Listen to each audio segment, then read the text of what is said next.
today's seminar is to discuss a new methodology to compute the default probability without any accounting data. Basically, this is an idea that, a result that came up actually indirectly, because I started this work as part of my PhD thesis, and I was starting really the work doing slightly different thing, because I was working with Professor Cherubini, which is one of the major experts in copula modeling. Copula is a special type of multivariate distribution. And basically, as an idea for my PhD thesis, I said, well, try to use copula to price some illiquid assets, maybe to build some new approach, a little bit more flexible than Merton model. Because, you know, the Merton model, we discussed it now briefly, is the most important model for asset pricing, for credit risk, and so on. And I think all the important models more or less are connected to the Merton model. The KMV Moody's model is based on Merton, and all other models are based on Merton. So basically, Professor Cherubini was my master supervisor and also my dear friend. Try to look if you can do maybe some new pricing structure about using copula. I said, okay, let's start. So I developed this pricing structure, and as a byproduct, I came up that really I found an alternative way to compute the default probability without accounting data. So the program for today's seminar is the following one. I will start from really the beginning of the idea that was already 4 years ago. And also the new framework for bivariate pricing. And then also the result that from this approach I got, that is to estimate default probability without accounting data. Then I will show really a long series of empirical evidence that I did these years myself and also with some colleagues here in Moscow. So we start with my, basically my first article on computational economics that reported some evidence about American and European markets. Then I did an article myself about Russian data till 2007, a little bit just really at the beginning of the global crisis, but still the Russian market was still in good condition. And then a recent paper that I wrote together with two dear friends and colleagues of mine about the global financial crisis, where I consider these methodologies for American English and Russian data. Okay. Well, really a very compact, brief review of the Merton model or the Merton type of models. Basically, in this type of family of models, the asset value is modeled like a geometric Brownian motion. This is standard assumption in finance. And basically, more or less applying the famous Black-Scholes Merton assumption and modeling, we come up with the value of the equity, which is a classical call price, the price of the call options, also with the classical value D1, D2, and so forth. And then this is the standard deviation of the equity, which is a function of the standard deviation of the asset. Of course, we don't know the asset value time t, and we don't know the standard deviation of the asset. So what we do in reality, we take equation 2 and equation 5, and we solve them numerically. This is a classical thing. You can do also with Excel with the solver. It's very easy. Of course, the solver in Excel is quite limited. If you want more precise and reliable number, you can use MATLAB, Gauss, or other software, C++, and whatever you like.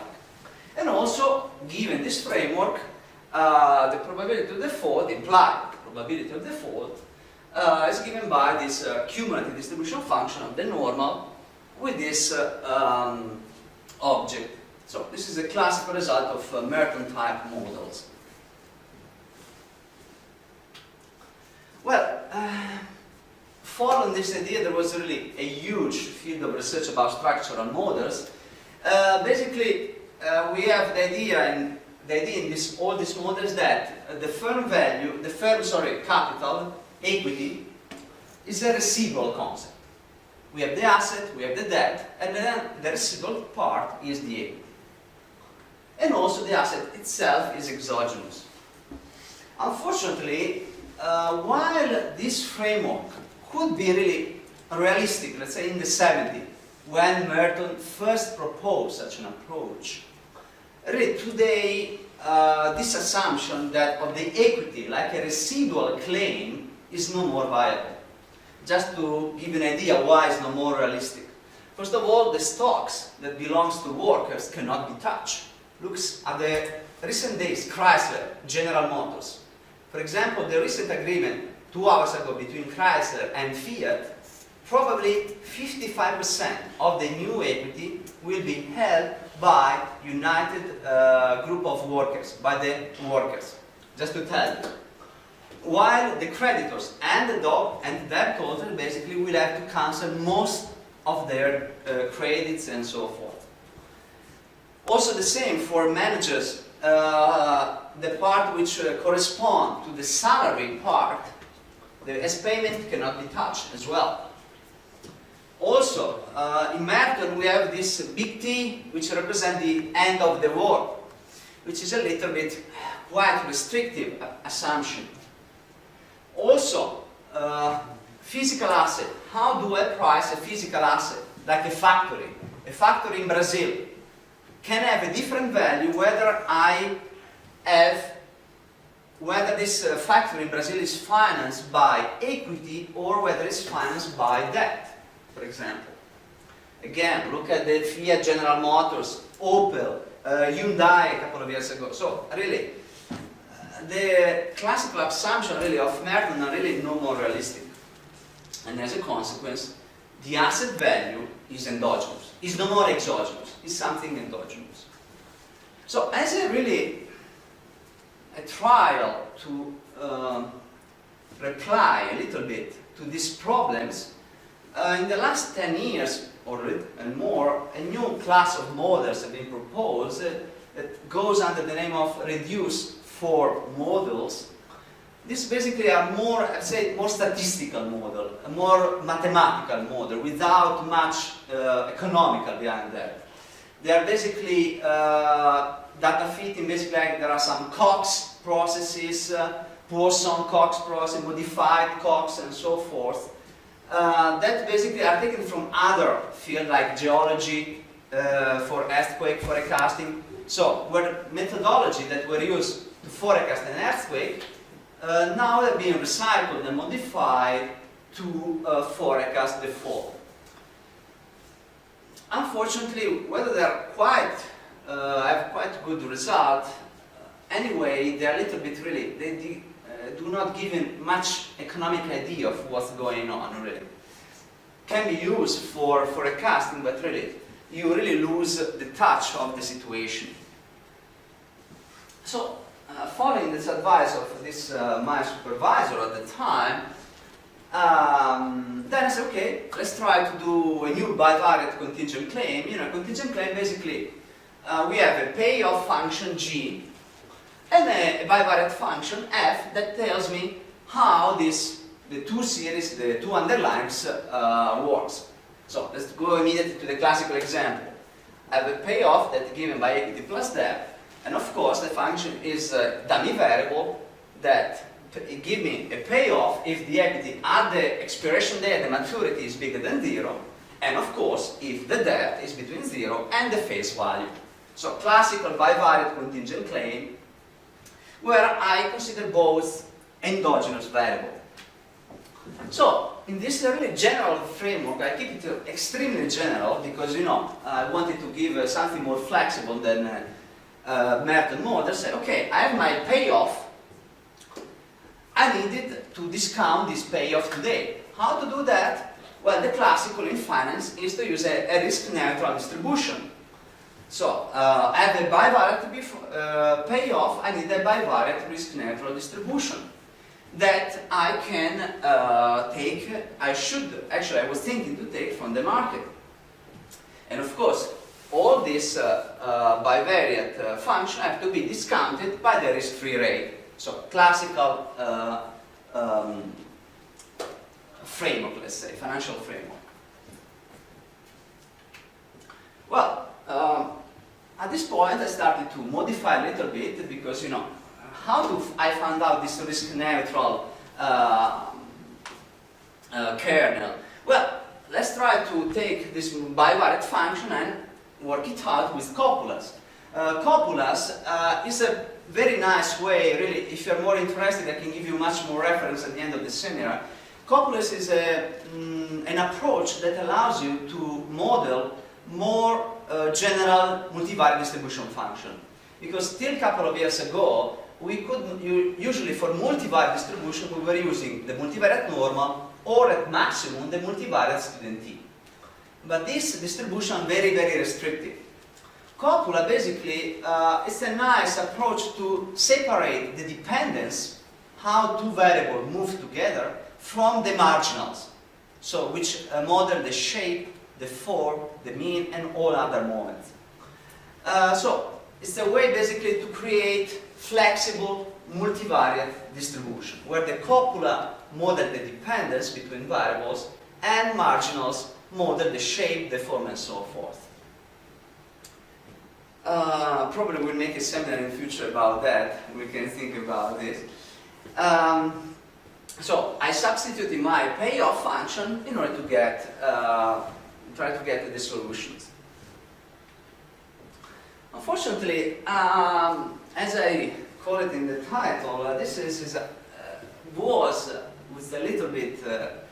I was really sorry about that. It was a infeasible approach because even with this simplification of a copula approach, retrieving the kernel, the copula kernel, the marginal kernel, the risk-neutral distribution was very difficult, if not impossible. Why that? Because the over-the-counter derivative market on corporate bonds was very limited. Also on equity is limited, imagine on corporate bonds. First of all, it's very limited. Also the data, really, I was looking hard, really, when I started this research to try to find some derivative pricing in order to extract the risk-neutral distribution, but really, there was no way. Also, while this approach can work, if I would have solved the first problem, but this was not possible, there was a second problem that usually the debt of a company only partially is priced. Most of the debt of any company, also the largest, is not quoted. Usually are traded over the counter or directly between clients. So, with my great really dismay, I said, well, I cannot. It's a nice approach, but I cannot really use it because there are no data. So what can I do? So I did another step. And now I'm telling all the story in a few seconds, really. This was months and months of work and research, really. It seems very quick, but really, it took me many, many months because really, trying to find the data and so forth. So I said, okay, I cannot use a risk-neutral distribution, I use a risky approach. So instead of a risk-neutral, I use the physical distribution and the risky asset, the risky interest rate to price my bivariate contingent claim. Of course, in this case, I need a trivariate distribution because I have the equity, the bond, and the interest rate, the risky interest rate. Again, where I use copula and the marginal function, the marginal of equity, the marginal of bond, and the marginal of interest rate. Well, this was better than the previous one.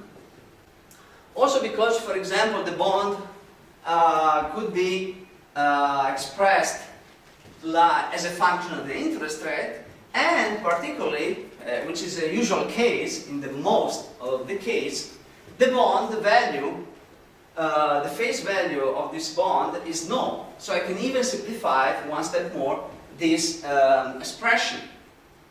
So finally, this expression can be priced using Monte Carlo simulation method, where I have the risky interest rate, and here I have my payoff, which is priced with the Monte Carlo simulation method, where of course the number of simulation can be increasingly high in order to make it much more precise. Here was some example that I take it from my work in computational economics, where I compare the value of the KMV-Merton models, which is the blue line, and my approach, which is the pink line. As you see, while they are very similar in the movement, my approach tends to give you much more, a little bit higher value. This, for example, we have American International Group, Altria, Boeing, 3M, Caterpillar, and IBM. Why my approach tends to give a little bit higher value?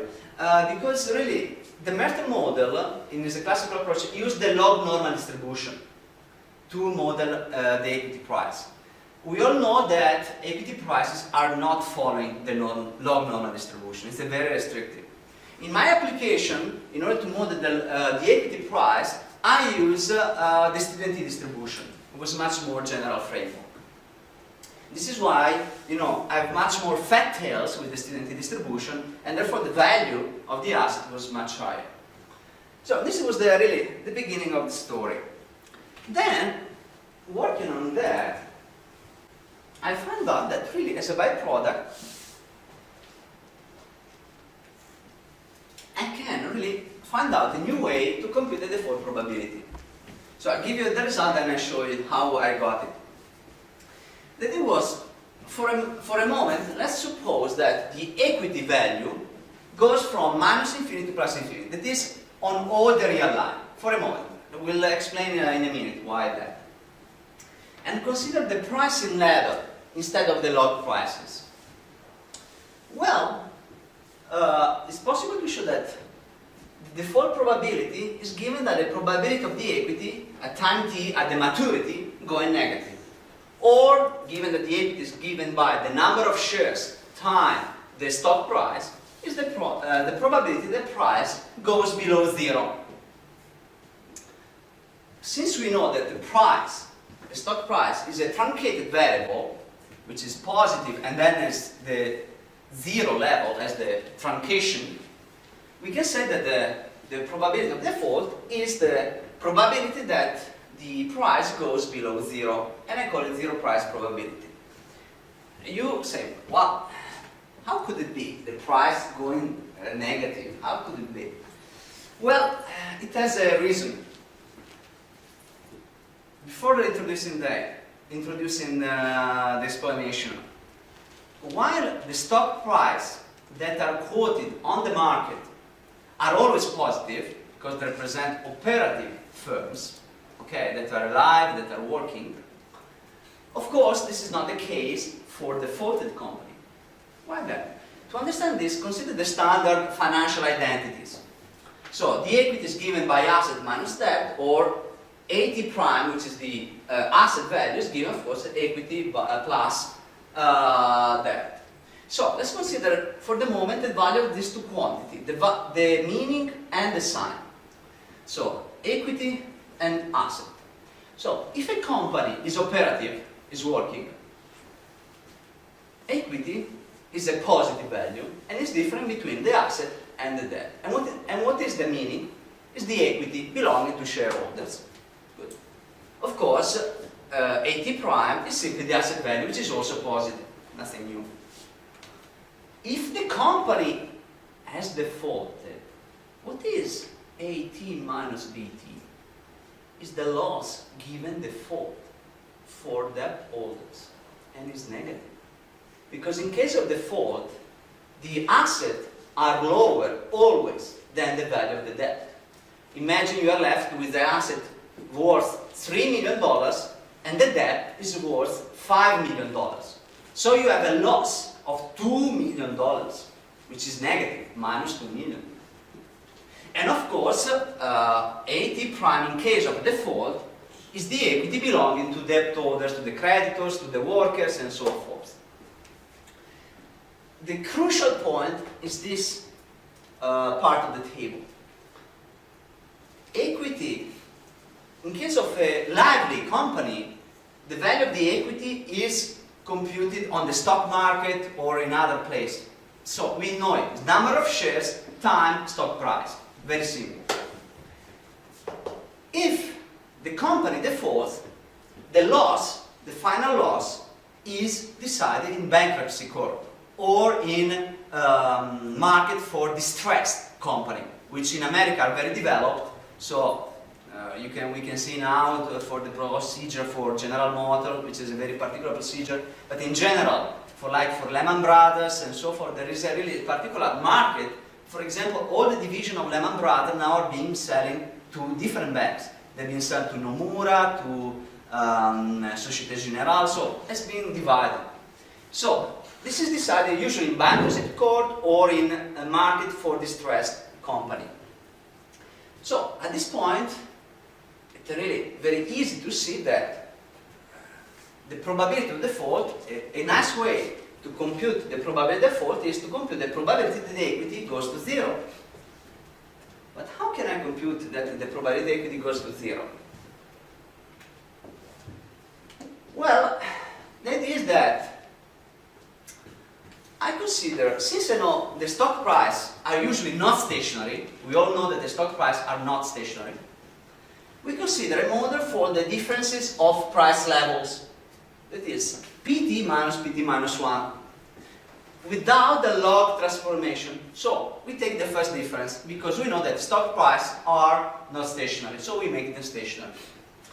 Then we can compute a classical conditional model for the first difference of the prices.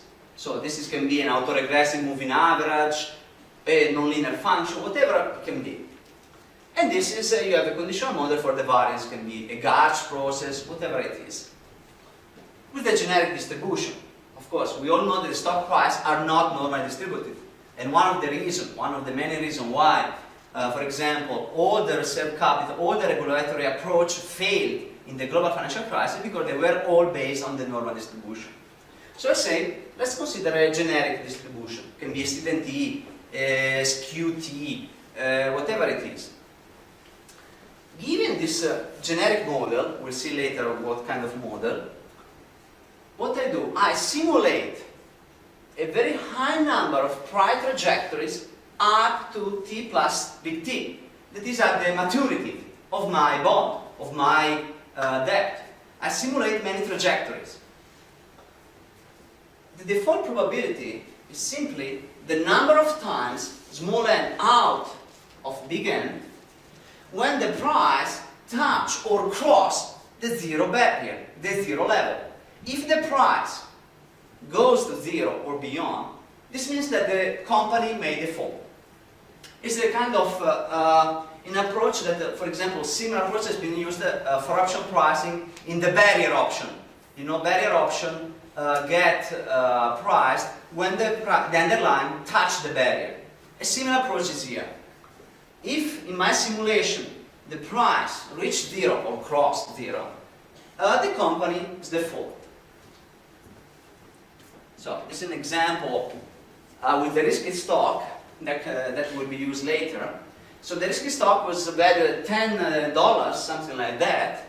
And this was a 1 year at 220 days ahead, you see, of 5,000 simulated trajectory.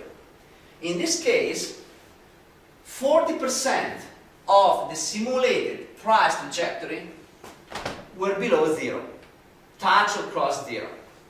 So in this case, I have a probability of default close to 40%.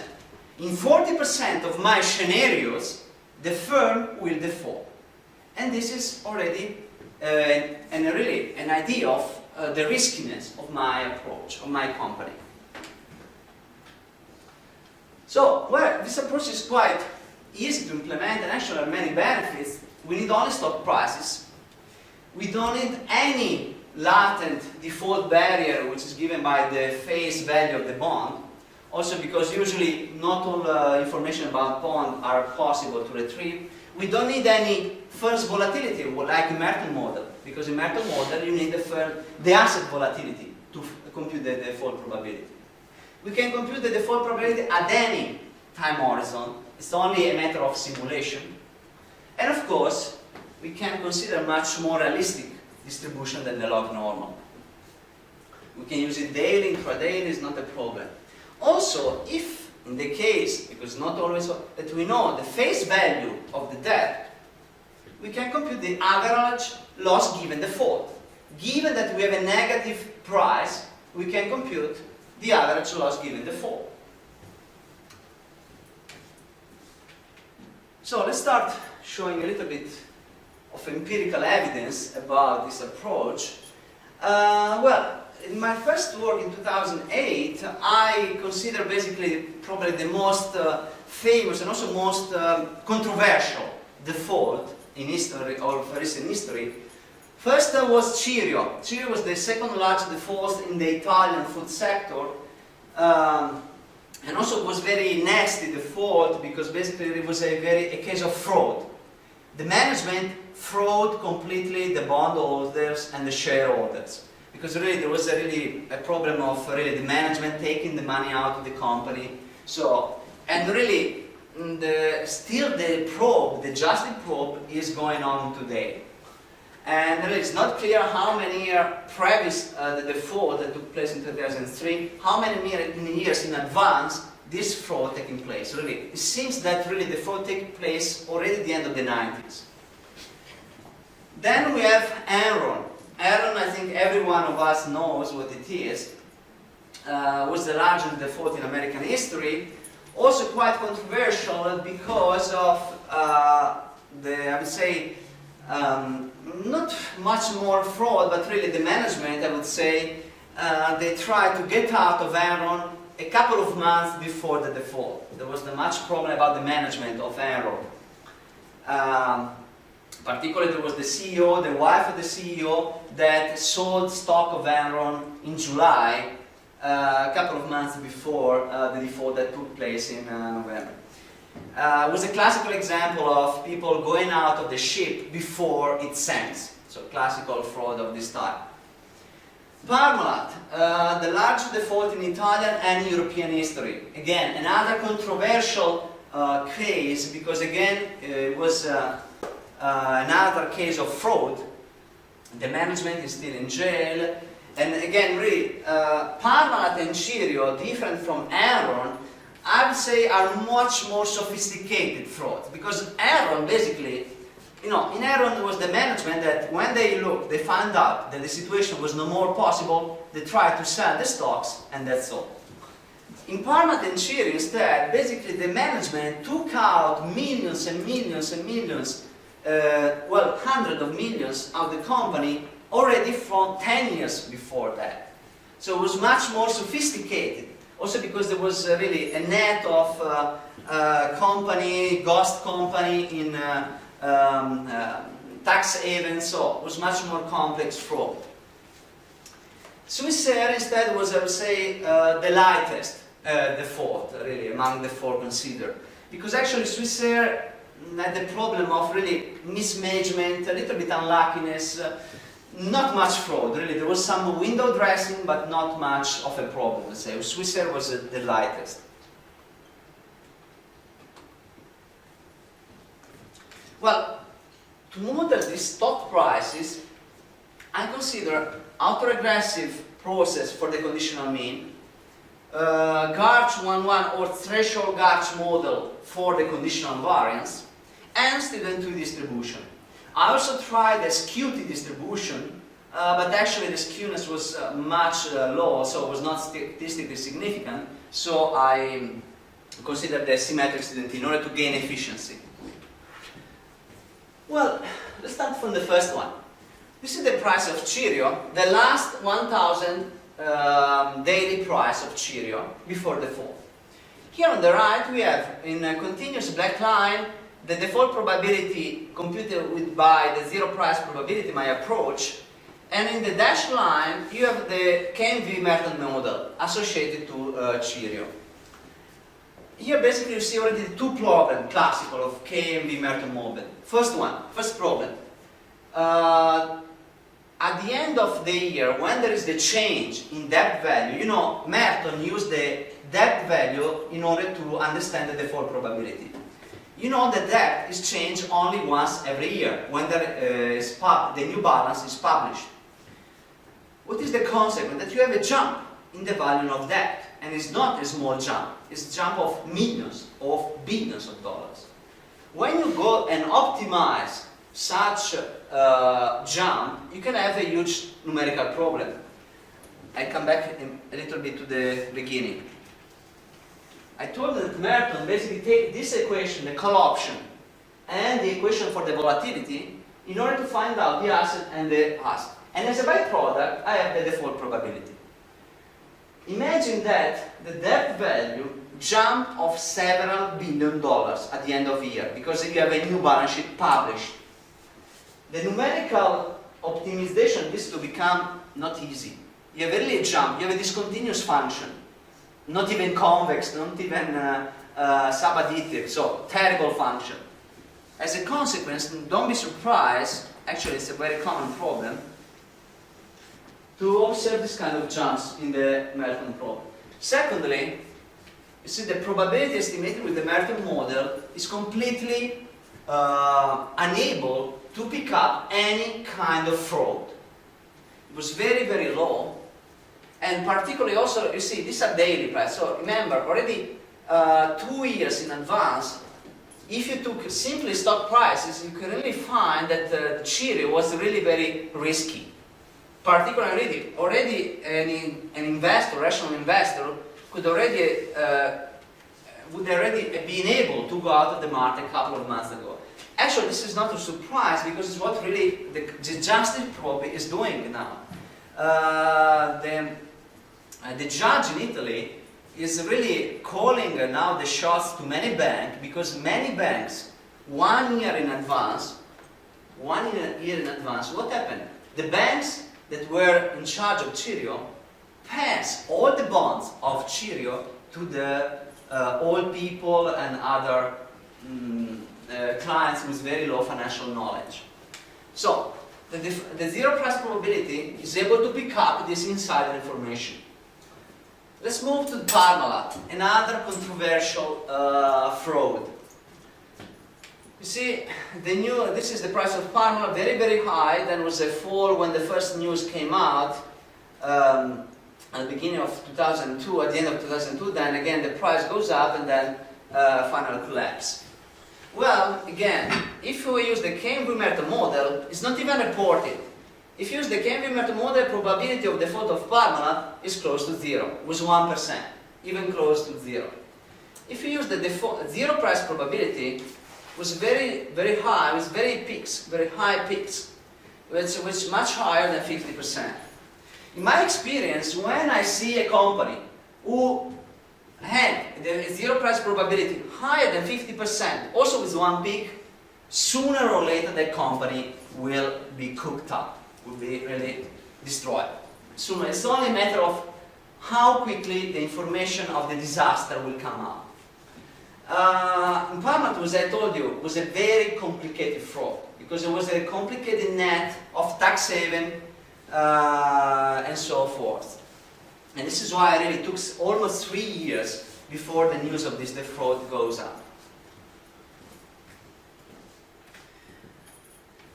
For Aeron and Swissair, instead, these are much more efficient stocks, let's say, more efficient markets. In Aeron, these are the last 2,000 days before the fall. As you see, the KMV-Merton model jumps up in the last week. Well, it's not very useful. The zero price probability instead jumps already, 150 was 5 months in advance. So was give you a really, you would be able to go out here, which is already quite good. Swissair again, the KMV-Merton is close to 0, apart basically in the last week, in the last 2 weeks. The zero price probability instead increased already steadily 3 months in advance, and then jump up also. Usually, I told you, if we cross the 50% a company, this is 1 year ahead default probability, I told you, in my experience, if it goes above 50%, usually there is a problem without solution, or you sell the company with public money, or you go to bankruptcy. But already if you see that this is really increasing between 10 and 20%, you have to be careful about this company.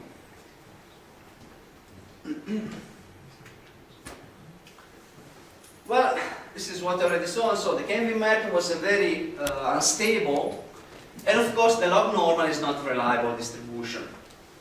But really, the big problem of the KMV-Merton and all the structural model is that they are completely unable to pick up any form of frauds.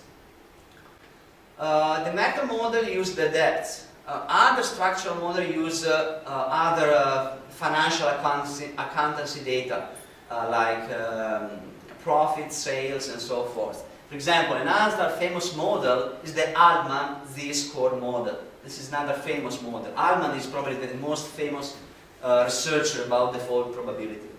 Well, in this famous Z-score model, which is used discriminant analysis, you use only accounting data, profit, sales, and so forth. Imagine if you have a fraud, really you cannot use much about that. The zero price probability, instead, using stock price, is able to also to use some insider information which is hidden in the stock price. Particularly, the zero price probability, since we use a conditional model like the Gauge or more advanced volatility model, is able to pick up a change in volatility or leptokurtosis. But why volatility and leptokurtosis, the first moment, are important sign of fraud, of insider information? They're very important sign of insider information because there is a very large literature about market microstructure that show how volatility is usually a sign of informed trading, of insiders entering the market. If you're interested in some review about market microstructure, there are two names. Joel Hosbrook, 2007, Princeton University Press, Empirical Market Microstructure, very nice review about market microstructure, or the classical reference of Maureen O'Hara, 1995, which is Market Microstructure Theory, again, which is a review of classical model for market microstructure. They basically review the first model, the inventory model, the strategic model. So there was a very long process in this theory.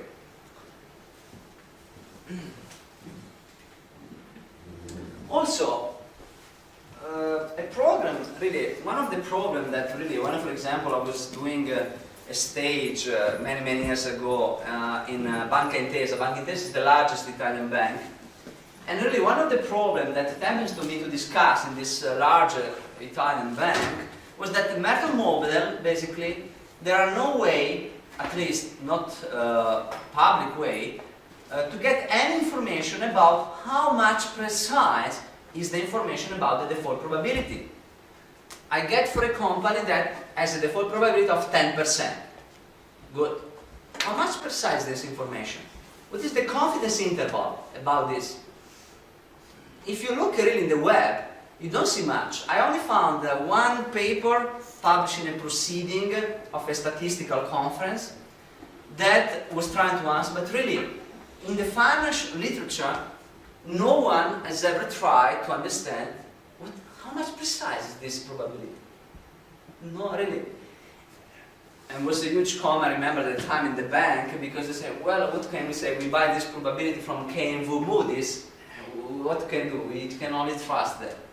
Well, during this financial crisis, we can say, well, that trust was really not good, not well posed, I would say. But anyway, my approach allows also to build confidence interval in order to understand how much precise is my information about this default probability. Particularly, I use a parametric bootstrap approach. Parametric because compared to non-parametric bootstrap approach, there are many advantages. Basically, the only condition that is required for parametric bootstrap to work is that the distribution that you use is not too far away from the true distribution. Since I use a very general distribution like the student T or the skew T, which is able to model fact tails and skewness, and also, I will tell in a minute, I have many tests to check that my distribution is correct, I prefer to use the parametric bootstrap. How does it work? So basically, I draw a vector of innovation, standardized innovation from my density, for example, student T. I create an artificial history for my random variable by replacing the estimated parameters and using the simulated innovation, and I use the autoregressive Gauss model on this artificial history. Okay? I compute a Monte Carlo estimate of the zero price on this artificial history, and I repeat these steps many, many times. This is the classical procedure for the parametric booster. So I got a collection of zero price probability. So I can build a distribution around my default probability. This is the tridimensional evolution of the density of the zero price probability for Enron in the last 220 days. You see, in the beginning, the probability is basically against zero, basically it's close to zero. You have only a little bit of mass probability here, but it's basically against zero. Here the time goes in this direction, the time. Then, soon the insider information entered the market, and you see the distribution move from the left to the right, till here. Till the last 100 days when it's very skewed on the left and against close to 100%. So in this case you see that the mean and the median are going quickly toward 100% because the information was flowing to the market. So, and this clearly, this is a simple that, for example, for the Merton model is not possible. And here instead I have already a visual approach of how precise is my information. At the beginning not much, then clearly it goes to the bankruptcy level. Another example, Swissair. Swissair was a little bit more dynamic, let's say. Again, time flows in this direction. At the beginning, there is some information about possible problems. This is the zero price probability here, and this is time here. And you see, this is still close to 0, 10%. Then, as time passes, the news about the really poor situation about the company flows to the market, and then the distribution gets more skewed to the left, till the higher part of the default probability. Here, of course, I use 5,000 simulated draws. Of course, I can make the distribution much more precise with much more higher number of draws. Okay. Oh, let's move to the second work about this. This is a work that has been published this year in the stock market volatility book by Chapman and al. And basically analyzed 5 Russian stocks which are still, of course, alive and operative: Gazprom, Lukoil, Noris, Nickel, Sberbank, and United Energy, and another one that I'll tell you in a minute, just to keep, but just to focus on here. This work I think was interesting because I wanted to also to put much more statistical tests about in the analysis. First of all, these are the classical unit root test. This is the Dickey-Fuller GLS test. It's an extension of the classical Dickey-Fuller test, which is much more strong, much more interesting, we say, for small samples. It works much better in small samples than the standard Dickey-Fuller test. And we clearly see that the stock price are not stationary, the first differences are stationary, as we all know. Also I use the KPSS test, which is a very nice test proposed in 1992 by Kwiatkowski, Besaran, Shin, and the first one I don't remember. This test is interesting because, differently from almost all other tests, it changed the perspective. The null hypothesis of the KPSS test is that the stock price is stationary, which is just the opposite the standard Dickey-Fuller type test, where the null hypothesis is that there is a unit root. Okay. Again, the KPSS actually is my favorite unit root test. I would say in much of the possible data situation, particularly small sample, is the most powerful test. Okay. I know that talking about unit root test can be a little bit So not interesting, because really every month in the literature there is a new unit root test. Now, particularly the fashion of the recent 2-3 years is to propose a new unit root test for panel data. If you look in econometric and financial literature, in every paper there is a new unit root test. That for that specific data generating process is extremely nice. Outside that, it doesn't work much. So the KPSS, I would say, is the most general, really. You can use it in almost all cases, and probably is the most powerful of all. Or, as I told you, in order to use a parametric bootstrap, in order to build confidence interval around my default probability, the only assumption that I require is that my parametric assumption be incorrect. This is very important. How to check that my parametric assumption, like for example the student T, is correct? Well, first of all, I use the classical Young box test on standardized residuals. If the residuals are, if the model is good, the standardized residual should be approximately white noise. Okay? По-русски белый шум. Okay? So, I did it in levels and square. Second, a classical test, we all know, the Kolmogorov-Smirnov, to check whether the parametric distribution is close to the empirical distribution. Finally, I use also a recent test proposed by Granger, Nobel Prize in Economics in 2003, probably one of the most important time series analyzer. Basically, the idea of this test is that if my distribution is correct, the cumulative distribution function of this standardized residual should be uniform distributed. Okay? So what does it do? Basically, it takes the cumulative distribution function of my standardized residual and divide them in regions. From 0 to 0.25, from 0.25 to 0.40, 0.40, 0.75, 0.75, 0.90, 0.91. 5 regions. And basically make a multinomial test on these 5 regions. So that we have a chi-square test of good specification. And actually it's very interesting. I would say it's one of the most interesting density forecast tests. So here are the results. On the level, the unbox on the levels, on the squares, Kolmogorov-Smirnov. These are all p-values. These are all p-values. And the joint test by Granger. I would say that all tests, at least at the 1% level, pass, clearly show that my parametric assumption that was a student T is correct. So, given this evidence, I go on.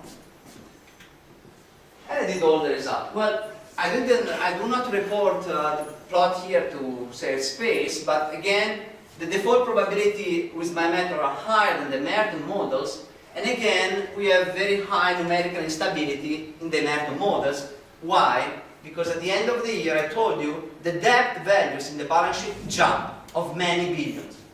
Particularly was incredible the jumps in Gazprom. The debt in Gazprom, I think, was really jumping of billions and billions, and this was really maximizing Merton with Gazprom was not easy.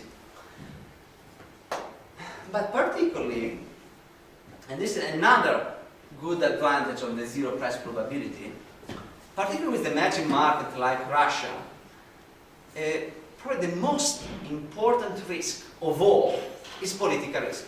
In emerging market, I would say that political risk is the #1 risk, much before than financial risk. And the Merton model does not consider political risk at all. There is no variable that considers political. Again, if you use stock price, we are able to get some insider information about political risk. Just have a look. This is the stock price of Gazprom between 2006 and 2008. Okay? And this is the zero price probability estimated in this period. On December 11, 2007, there was the public news that the CEO of Gazprom was candidate to become president of Russia, the Russian Federation. What happened here? till 2007, at the beginning of 2000, at the end of 2007, you know, there was high volatility, high uncertainty. And the zero price probability clearly showed that there was really high uncertainty. All of us remember that before this nomination, there was very high uncertainty. Who will be the successor? And also Gazprom itself was a little bit uncertain because, you know, we don't know who will be the next one, so the fate of Gazprom is not safe. And so there was high uncertainty. Then, between September 2007 and November, there was a huge fall in the default probability implied by the market. What happened? Just have a look at it. Here there is high volatility, high leptokurtosis. Here the volatility and the kurtosis almost disappear. And here we have the announcement. So basically, here the insider entered the market, and basically during this period the insider entered the market and basically start operating, preparing for the final announcement. When the final announcement came, of course the price fell, because there is the famous rule in the market: buy on the rumor and sell on the news. Classical. The insider entered the market here and make a huge profit here. This is classical, it's not a new... So, and also myself, when I saw this plot, I remember it was November 2007, I said, well, at this point I think the game are made. Because it was clearly this huge fall in probability, clearly highlighting that the insider were clearly inside the market. And, in fact, there was also the public announcement a couple of weeks later. The KMV-Merton is 0. So, and the KMV completely unable to understand what was going on. 0. Probability of 0. There was a huge 0 probability for us. So, Merton really completely unreliable method. But it's not finished. Of course, we all know the large default in history was UCOS. You know, I wanted only to analyze from a statistical point of view. It's not in my interest to discuss other topics. So again, I use Dickey-Fuller KPSS, classical test, and I use my autoregressive Garch model, Liang-Box, Kolmogorov-Smirnov joint heat test. So my Garch model with student heat is a good model. Clearly you have very high p-value. Good. Let's compute the zero price probability. This is the price of UCOS the last 500 days before the fall, and this is the zero price probability. The arrest of the CEO of UCOS took place in October 2003 here, around here and around here.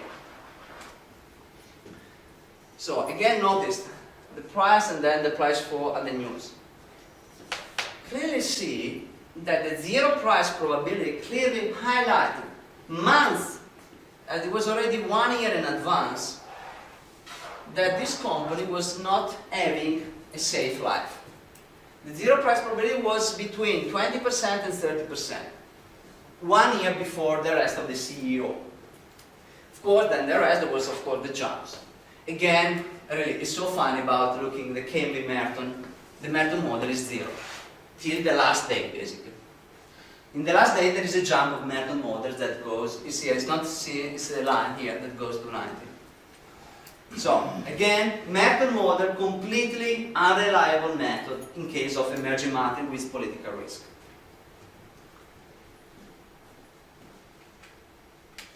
Oh, finally, let's have a look at the final work. Oh, sorry, I have to speed up. Sorry for taking your time. This is a work that I've done with two colleagues of mine in Moscow, and will be published next year for the Handbook of Banking Crisis. And actually, want really to to propose some insights about really the current development of the global financial crisis. This paper, which actually want to focus on the Russian banking system, so we try to analyze the weakness and the strength of this system currently, and want to compare this financial system with the financial system in this other country. So, before doing all that, we started analyzing, I would say, some important bank industry. Okay, in the paper also we discuss much more prospects, so it's much more, but here I focus more on the default probability. So, first of all, we consider four important banks. I think we all know Sberbank, Citigroup, Unicredit, and Royal Bank of Scotland. All one of the most important bank players of the recent year, and all of them are present also in Russia. Unicredit, particularly, Royal Bank of Scotland a little bit, but Unicredit is investing in Russia, we all know. Okay, Sberbank and Citigroup, we also know.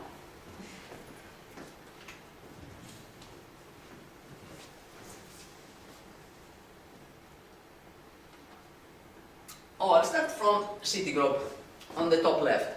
I computed zero price probability at 1 year, which is the continuous line, and 5 years. On the top right, I have Royal Bank of Scotland, 1 year and 5 years. Sberbank, 1 year, 5 years. Unicredit, 1 year, 5 years.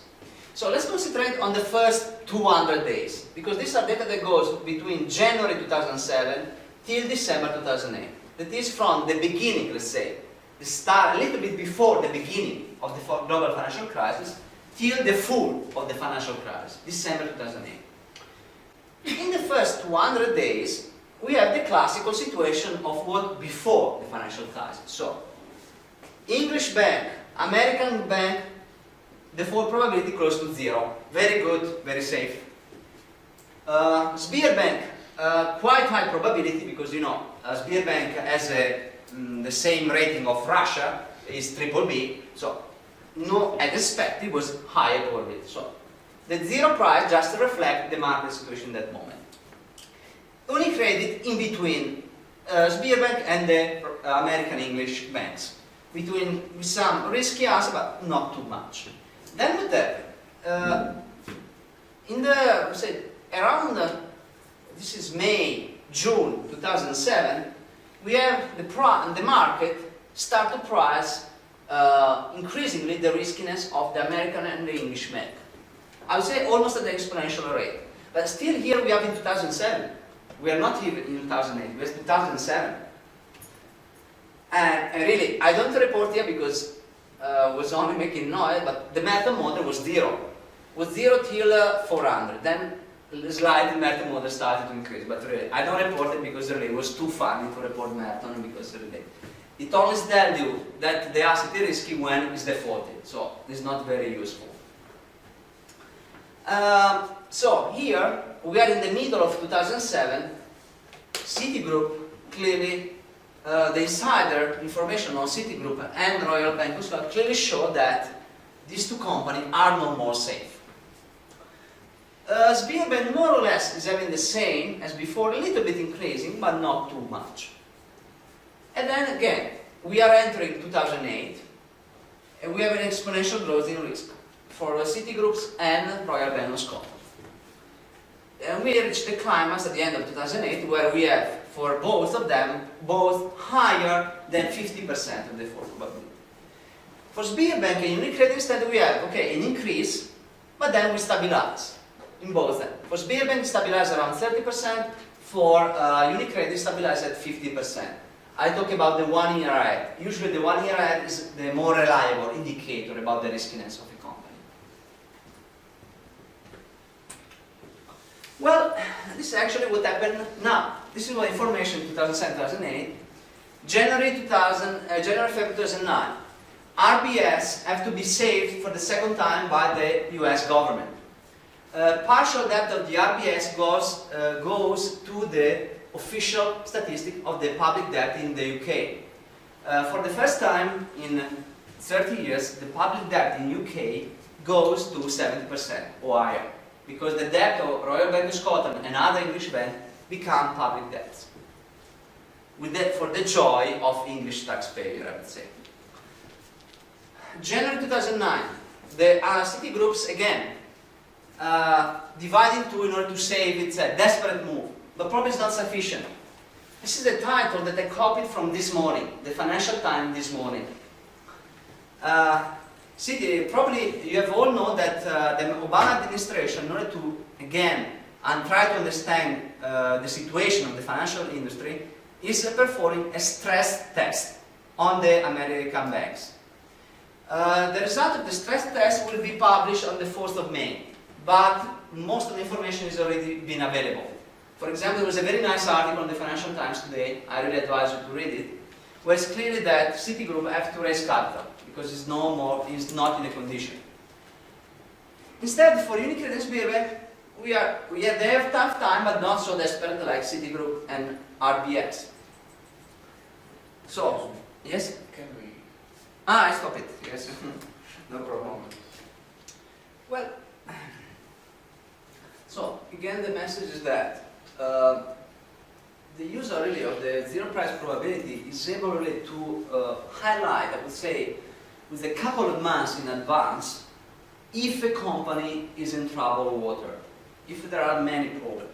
And I already told you before, if a company show a 1 year ahead zero price probability, which is higher than 50%, be sure all will go bankrupt, all will be saved by the state. There are no other way. If it is not too big company for the state like Parmalat or Chile or Enron will come bankrupt, if it's a huge problem like Citigroup or Royal Bank of Scotland, will be saved by the state. So, or one or the other. I would say that, well, at the moment really in general, in case of efficient market, usually you are able to get in advance couple of months, 2-3 months, usually for efficient market.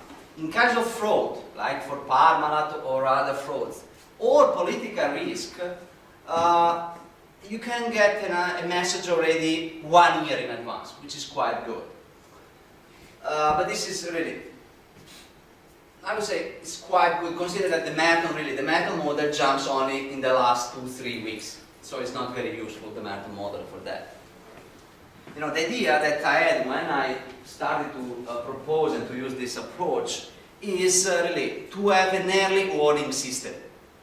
When the measure is going up, I go out of the market. Also, in that paper with Zlotnik and Kudrov, we wanted to have a confirmation of what we got by using the zero price probability. So we use a completely different method. Basically, we wanted to estimate a robust, we perform a robust measure of the value risk. Value risk is one of the classical risk measures, but we want to propose to compute a robust measure. How that is really, I would say, almost non-parametric measure. So this measure is composed of 2 steps. The first one is to compute the Hill's estimator by using order statistic in the last 250 days, and by using particularly in order to find the extremal index. Given the extremal index, basically the extremal index is a measure of the tail of a distribution. The extremal index gives you what is the shape of the tail of distribution. Also, given the sequence of estimators of the extremal index, I can find out a consistent estimate by using this regression. Well, in this sense, it was a very nice approach because I think, if you use extremal value theory like this one, the classical problem in extremal value theory was, what is the threshold after which I can use extreme value theory? Well, this approach is nice because it doesn't bother on the threshold, but you want to use all the information. We compute a series of Hill estimates, and then we do a regression that gives me a consistent estimate. So it's, I would say, a parsimonious approach that uses all the information without really trying to use only one single tail estimators, which is actually an approach that also recently used in other fields. For example, in high-frequency econometrics, when you want to compute the realized volatility is the measure of intraday volatility. The classical problem until a couple of years ago was, do I choose 1 minute samples, 5 minutes, 10 minutes? The answer was, we compute different samples. So in order we can keep all the information without throwing information away. And here the principle, the idea is the same here. Once we get a consistent estimate of the extremal index, we can compute the value at risk at a given probability level with the standard and robust form, which is proposed by Douglas and Hahn in 1989, if I'm correct. Which again is quite raw, it's non-parametric and it's very robust.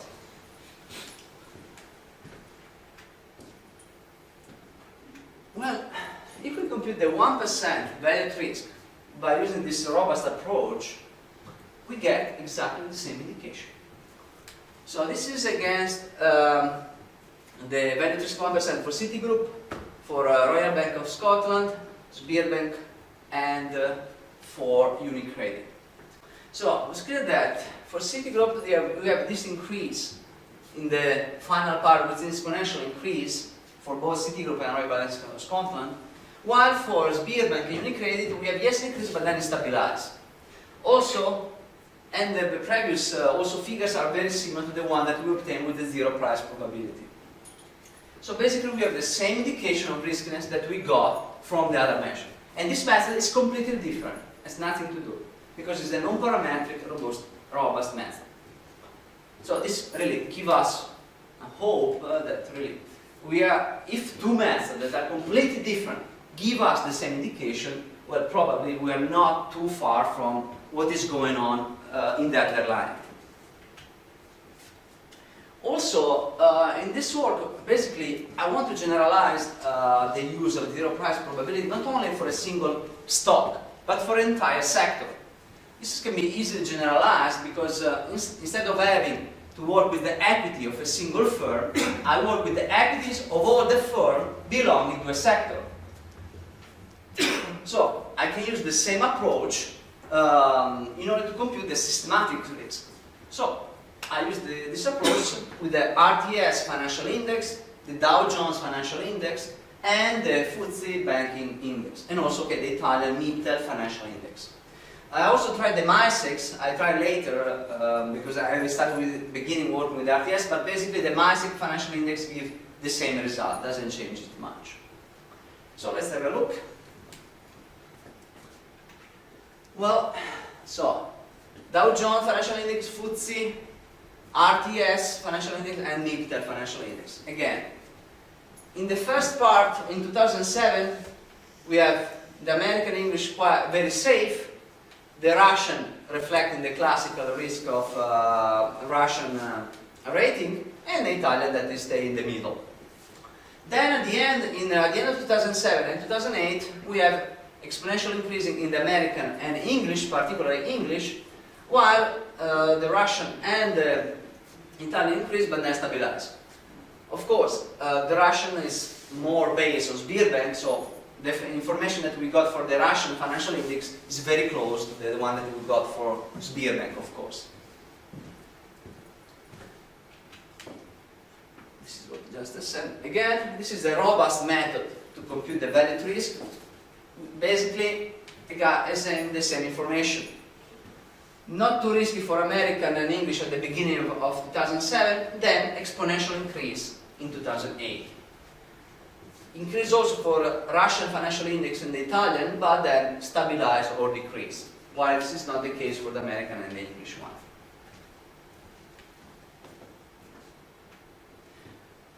With this I conclude. Really, thanks for your patience. So basically, I propose, a new approach for asset value, and out of this approach, I was able to propose also a new method to compute the default probability, to compute also a confidence interval around these estimates with bootstrap method, and works quite well. This methodology really so far is proved really very robust with respect to financial fraud and political risk. What to do in the future research? Well, multivariate extension could be the case, and also backtesting result with larger data set. This is actually a thing that I'm trying to do next year. So in order to have much more backtesting result, because so far I've worked it out with probably 50 to 100 stocks, but I would like to work with hundreds of thousands of stocks. Actually, there was a paper published by some Swedish guys that compare again also the zero price probability and the Merton models, and these Swedish guys basically concluded at the end of this research, it was a very large data set, that the zero price probability was very good, but sometimes tend to over-predict the default. The interesting thing that this paper by the Swedish was published at the beginning of 2007. So after really reading this paper, many of the stocks that the zero price probability were predicted to default, actually all defaulted or were saved by the state. Like General Motors, Alitalia was the Italian airline company, was bankrupt and saved by the state. Banks, all the banks were defaulted or saved by the state. So you read in this paper, again, there's an confirmation that it's quite a robust methodology. Final word, as I told you before, zero price probability can give you an early warning of a couple of months if an efficient market, or a maximum 1 year in case of inefficiency due to frauds or political risk. What I really I'm starting to work about now is to use another early warning system, because you know the financial market tend to work with bubbles over time.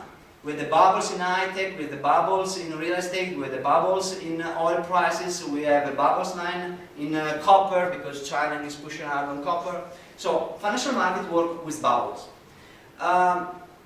So far, there was, in the standard financial literature and economic literature, there was no approach able to model and forecast bubbles and also to give an idea when the bubble will burst.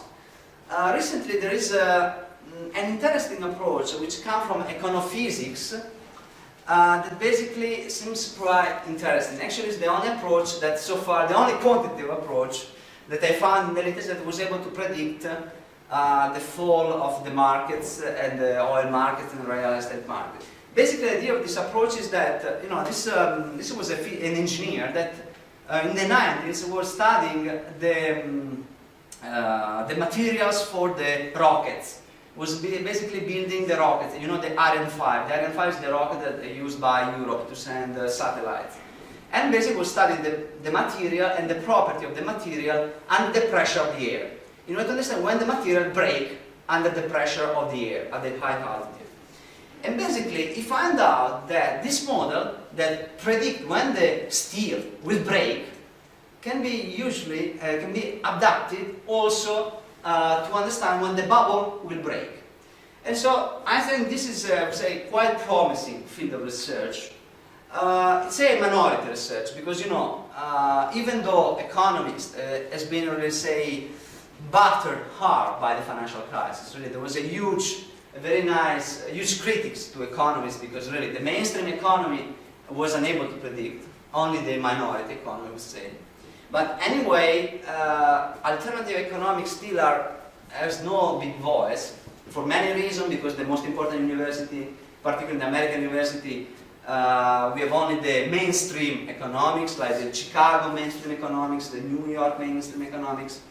And so, but in the future, I hope that really also alternative approach can be proposed. For example, really the importance of psychological and behavioral economics and finance. Because, you know, the standard hypothesis in economics that agents are rational and information more or less flow. This is far from being true. Agents are not rational and information or is not present or there is too much information. And when there is too much information, it's like when you don't have any information. So this has a huge impact, particularly, for example, there is a nice article showing the kind of panic when there is a classical and there is some animal illness, like now. Now we have the swine flu.